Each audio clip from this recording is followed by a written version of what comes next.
Hi, about a few months ago, in fact at Christmas of last year, a very good friend of mine said to me, I've been given this banjo by a friend of mine and he doesn't want it and I don't want it either, I don't really know what to do with it. Would you like it? And I thought, well okay, I don't know what it is. It was in a scruffy old case and I sort of said, well thanks very much. I took it home, had a quick look at it and I thought, oh, it looks like a bit of a mess. It looked like it got a peg missing and I thought, I'll hang on to it for a while. Anyway, a few weeks ago I had a look at it. I thought, I think I'm just going to dump this. And I've got about 6 or 7 banjos. I really don't need the hassle of dealing with it. So we were going down doing a tip run last Saturday, and I said to my wife, "Oh, there's an old banjo in the van. Just sling it in the tip when you go." And when she came back, the banjo was still in the van, and I said, "Didn't you tip it?" She said, "No, I just couldn't bring myself to throw away what looked like a perfectly good instrument." And so I said, "Oh, okay, well, we'll take it home then." So we took it home anyway. She went on the internet, had a look, and it turned out to be a Zither banjo. And after a bit of research, I discovered it didn't have a missing peg. Anyway, cut long story short, Jenny cleaned it up for me. I've restrung it and it's actually survived, so I thought I'd show you. Here it is. It's actually not got a bad tone. This was made in England at the turn of the 20th century, we think, sort of about 1910, we think. It's got one bracket off it, but I have got the bracket, just got to find the appropriate screw to put it back in. Jenny's cleaned the vellum up, and what I thought was a missing peg here, because it's like a 5-string banjo, well, it is a 5-string banjo. I play frailing or clawhammer banjo, so I use a sort of similar American version of this. But I thought there was a missing peg here, but I'll show you what happens here if you don't know. Basically, that the string comes down the neck and disappears into a hole here, goes through a tunnel inside the neck and reappears here, and goes into this machine head here, this peg here. So it wasn't a missing peg at all. So it's a 5-string banjo. As you can see, it's got 6 pegs, a bit like a guitar. But apparently this is how these were made. I suppose it's the easiest way around it. So rather than having the 5th peg here, it just goes up to the headstock like a guitar would, and it sort of keeps it out of the way. It's actually quite a good, it's a really good method, because very often when I'm playing my normal 5-string banjos, the peg here does get in the way, especially if you're using a capo. So anyway, you're supposed to use a special set of strings for a Zither banjo.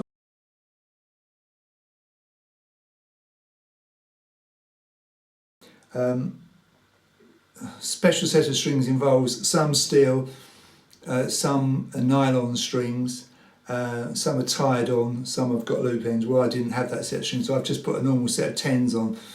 But I was warned not to use those because they're a bit too much tension on the neck. So I've detuned it. So rather than it being in the key of G, it's in the key of E. I put it in E while I await a set of ultra light loop end strings. It's got quite an interesting bridge, if you like these sort of things. And it says Grover non-tip on the bridge there, so that may have been a later edition. Show you the back. It's quite nice. It's got rather a nice couple of mother of pearl inlays here. A bit of an inlay here, and on the neck there's actually loads of really nice mother of pearl. I'll just run this along the camera so you can see the mother of pearl.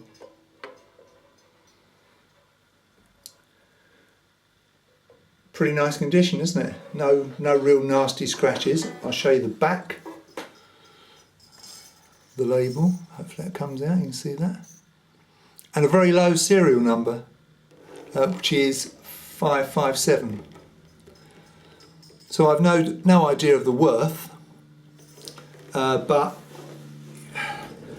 I'm guessing it could be, a few £100 at least. So if you're watching this and you can tell me what you think it's worth, then please do. At the moment I'm sort of thinking I'll probably keep it, but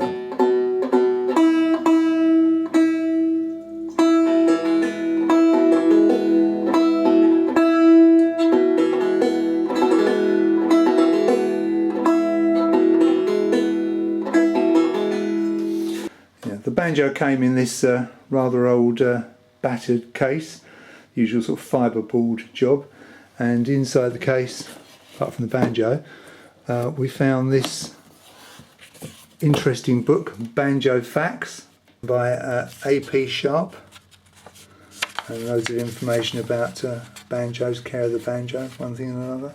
So I'll play a couple of tunes and hear what it sounds like.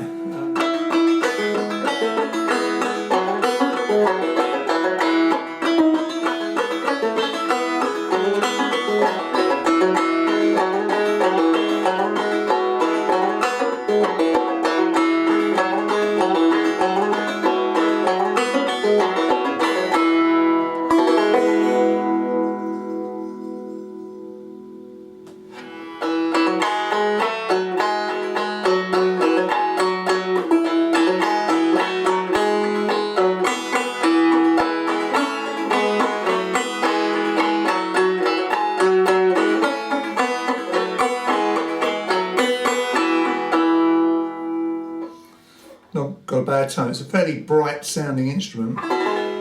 When it was tuned up to G, it was very bright and quite thin. That might be because the tension was so high. So I'll do another video in a few weeks, or in a week or so's time, when I get the other strings, and I'll tune it back up to G with the ultralight strings on.